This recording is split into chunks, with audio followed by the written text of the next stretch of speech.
There are places on Earth that are both biologically rich and deeply threatened. For our own sake, we must work to protect them. Our planet's biodiversity, aka the vast array of life on Earth, faces a crisis of historic proportions. Development, urbanization, pollution, disease, all caused by our very own human race, has proven to be detrimental to Earth's ecosystems. If we all use cleaner energy sources, lay back on harmful human activities such as deforestation, and pitch in a small portion of our salaries, we can successfully preserve the 36 biodiversity hotspots left on Earth. Our first biodiversity hotspot that we're going to be discussing today is the Caucasus Mountains, which includes Armenia, Azerbaijan, Georgia, and parts of Russia, Iran, and Turkey. Out of the countries that the Caucasus Mountains are a part of, Armenia, Azerbaijan, Georgia, and Russia are all currently developing. And Iran is semi-developed, and Turkey is somehow fully developed. The hotspot is also a globally significant center of cultural diversity. Humans have inhabited the Caucasus Mountains for millennia, and today a multitude of ethnic groups, languages, and religions intermingle over a relatively small area. About 27% of the hotspot remains as a natural habitat, but only about 12% of the original vegetation is considered pristine. The majority of intact habitat remains in the higher mountainous regions, with the lower plains experiencing the greatest destruction.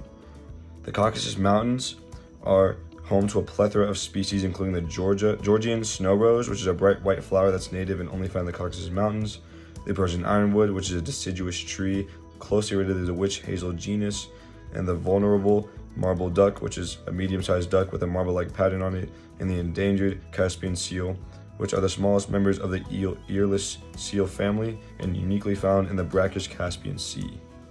The endemic species found in the Greater Caucasus Range include the endemic rhododendrons, the vulnerable Caucasian salamander, the critically endangered Georgian salamander, the endemic butterfly, and the vulnerable Rosalia longicorn beetle. There's an alarming amount of human activities that threaten the Caucasus Mountains each and every day, such as illegal logging, fuel wood harvesting, and the timber trade, which all greatly contribute to the region's rapid degradation of its forests. Another man-made threat to the area is poaching and the illegal wildlife trade, which started when the borders of former Soviet countries were opened, and countries to this day are overhunting legal game species and poaching rare species, which is very widespread in the mountainous regions and ultimately leads to less species contributing to the biodiversity of the area. Yet another human impact on the Caucasus Mountains is overfishing, which is mostly driven by poverty. Since it takes 2 decades for the sturgeon to fully reach maturity, overfishing has far-reaching impacts for populations of these fish. The CEPF has already done a lot for this area, but it clearly hasn't been enough to properly save the biodiversity in the Caucasus Mountains.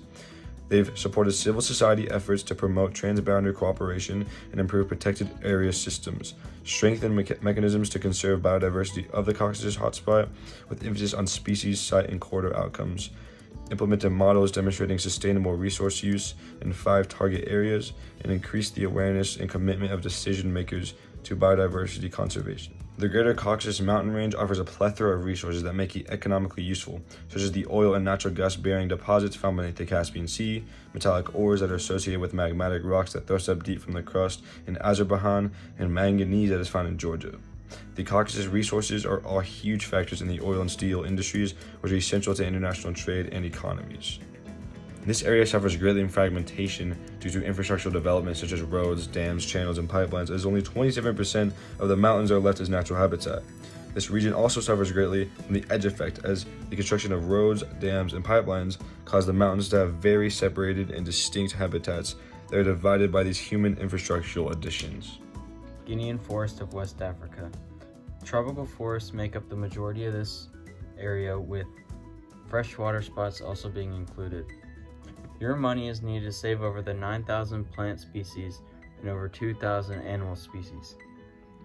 The anabun, which is a bird, is found only in equatorial New Guinea, and the flora, which is a type of flower, are the 2 endemic species I found for this hotspot. These forests span from Sierra Leone to Cameroon, and like most of Africa, they are developing nations. Unregulated animal trade and logging have destroyed ecosystems by offsetting the biogeochemical cycles and food webs. Overfishing has done detrimental damage to freshwater ecosystems as well. Regulations for hunting and logging have been added in several countries, but not all of them, and protection over endangered species has also been added. The economic benefits of this area include the forest being a lumber provider for most of Africa, and that the fish in these freshwater biomes of the forest are a large part of the diet for these Africans. We would appreciate it greatly if you could donate any amount of money or raise awareness about these two biodiversity hotspots, as they're the future of our planet and its ecosystem.